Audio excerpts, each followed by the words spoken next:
വന്യജീവി സംഘർഷം തടയാൻ പദ്ധതികൾ ആസൂത്രണം ചെയ്യാനുള്ള അന്തർ സംസ്ഥാന യോഗം നീളുകയാണ്. കേരളം ആവർത്തിച്ചാവശ്യപ്പെട്ടിട്ടും തീയതി നിശ്ചയിക്കാൻ തമിഴ്നാടും കർണാടകയും തയ്യാറായിട്ടില്ല. വയനാട്ടിൽ കാട്ടാന ആക്രമണത്തിൽ മനുഷ്യജീവൻ പൊലിഞ്ഞ സാഹചര്യത്തിലാണ് സംസ്ഥാനങ്ങളുടെ ഏകോപനത്തിന് തീരുമാനം എടുത്തത്.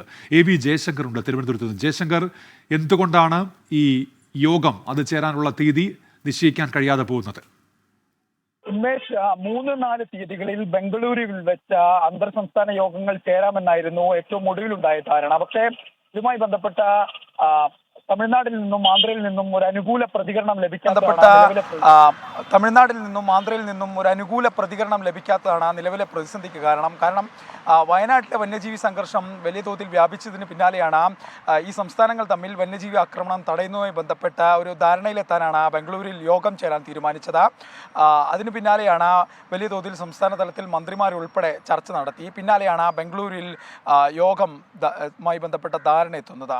ഇതിന് പിന്നാലെ കേരളം 2 തവണ യോഗവുമായി ബന്ധപ്പെട്ട തീയതി തമിഴ്നാടിനെയും കർണാടകയെയും അറിയിച്ചു. പക്ഷേ ഈ സംസ്ഥാനങ്ങളിൽ നിന്നും ഒരു അനുകൂല നിലപാട് ഉണ്ടായില്ല, ഒരു അനുകൂല തീയതി ഉണ്ടായില്ല എന്നുള്ളതാണ് നിലവിലെ പ്രതിസന്ധി.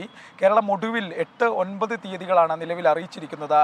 പക്ഷേ ഈ തീയതികളുമായി ബന്ധപ്പെട്ടും ഒരു ഉറപ്പിച്ചൊരു സമയം ഈ 2 സംസ്ഥാനങ്ങളും നൽകിയിട്ടില്ല. എന്തായാലും വലിയ തോതിൽ വനാതിർത്തിയിൽ ഉള്ള ജനങ്ങൾ പ്രതിസന്ധി അനുഭവിക്കുന്ന ഒരു ഘട്ടത്തിലാണ് സംസ്ഥാന സർക്കാർ ഇത്തരത്തിലൊരു അന്തർ സംസ്ഥാന ചർച്ചയ്ക്ക് വേണ്ടിയുള്ള ഒരു ശ്രമം നടത്തിയത്. എന്തായാലും നിലവിൽ ആ ചർച്ച ഒരു പ്രതിസന്ധിയിലാണ്. എന്തായാലും വരും ദിവസങ്ങളിൽ തമിഴ്നാടും കർണാടകയും ഇതുമായി ബന്ധപ്പെട്ടൊരു ഒരു അനുകൂല തീയതി നൽകുന്നതോടുകൂടി ഈ യോഗം ചേരാനാകുമെന്ന ഒരു പ്രതീക്ഷയിലാണ് സംസ്ഥാന വനം വകുപ്പ്. ഉന്മേഷ്, AV ജയശങ്കറാണ് തിരുവനന്തപുരത്ത് നിന്ന് വിവരങ്ങൾ നൽകിയത്.